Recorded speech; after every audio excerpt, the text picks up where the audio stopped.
Sous-titrage ZDF 26/01/2000, 26 4e année, jour 337 depuis le début de l'invasion totale.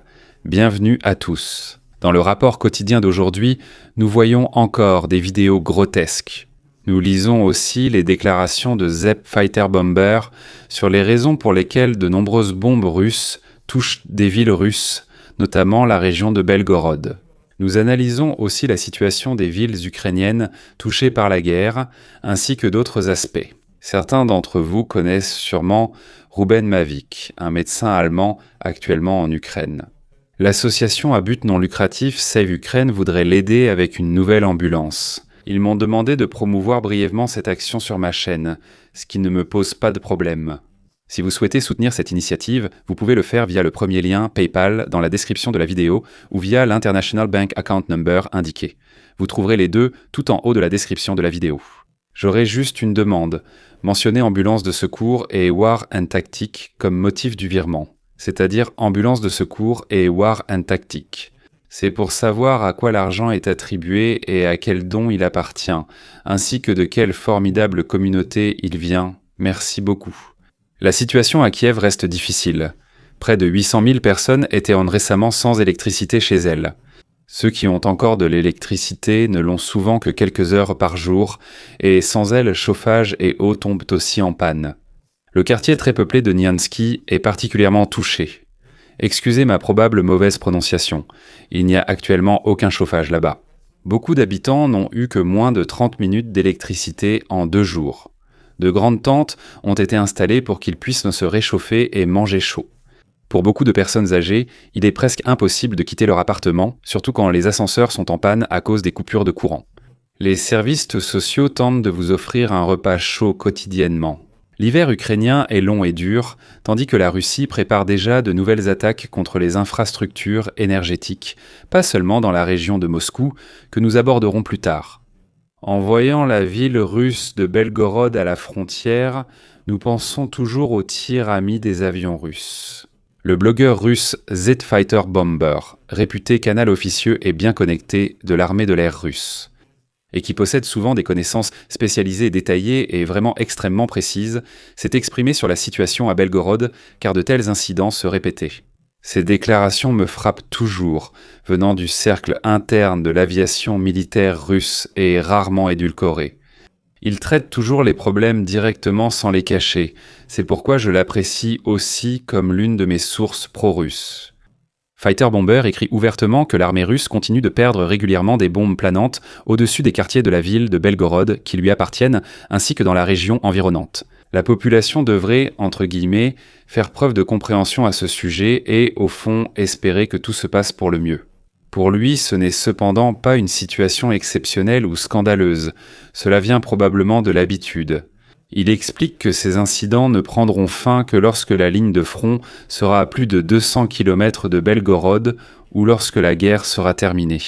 La raison, les bombes planantes utilisées sont des systèmes techniques qui font inévitablement parfois des erreurs, car ces bombes sont utilisées sur une trajectoire de vol rectiligne.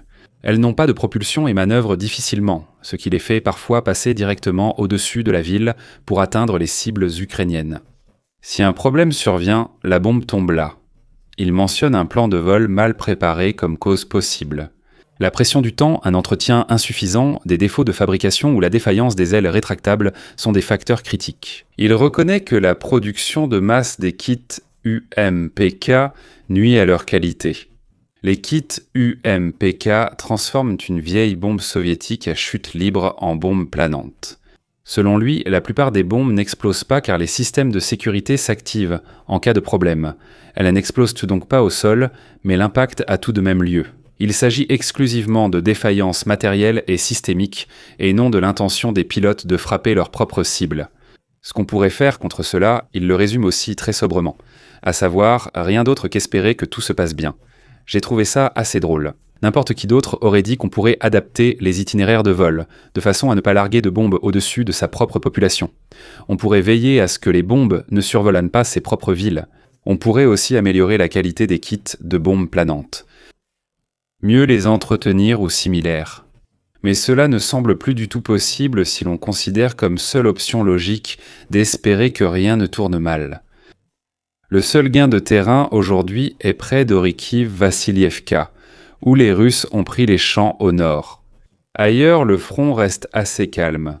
Dans de nombreuses zones, les mouvements se résument à quelques mètres par jour, parfois sans changement visible des lignes. De plus grandes avancées ou des opérations dynamiques sont actuellement rares. Tout indique que les deux camps préservent leurs forces et attendent de meilleures conditions. Donc en quelque sorte, ils attendent un col arrivé du printemps. Il reste à voir si la situation changera nettement après l'hiver. Voyons ce qui se passe dans les autres secteurs. Un soldat russe isolé traverse seul un champ enneigé. Repéré par un drone, il devient une cible. Cette image, nous la voyons encore et encore depuis des années, et elle soulève inévitablement des questions.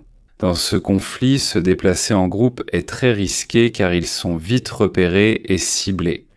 Il est frappant de voir combien souvent des soldats isolés traversent à découvert, sans protection apparente. Quel est votre but? Où allez-vous et pourquoi êtes-vous toujours seul? Ces questions restent souvent sans réponse car la guerre finit trop tôt pour ces soldats. Cela pourrait être des soldats qui, après des attaques ratées, tentent de regagner seuls leur position.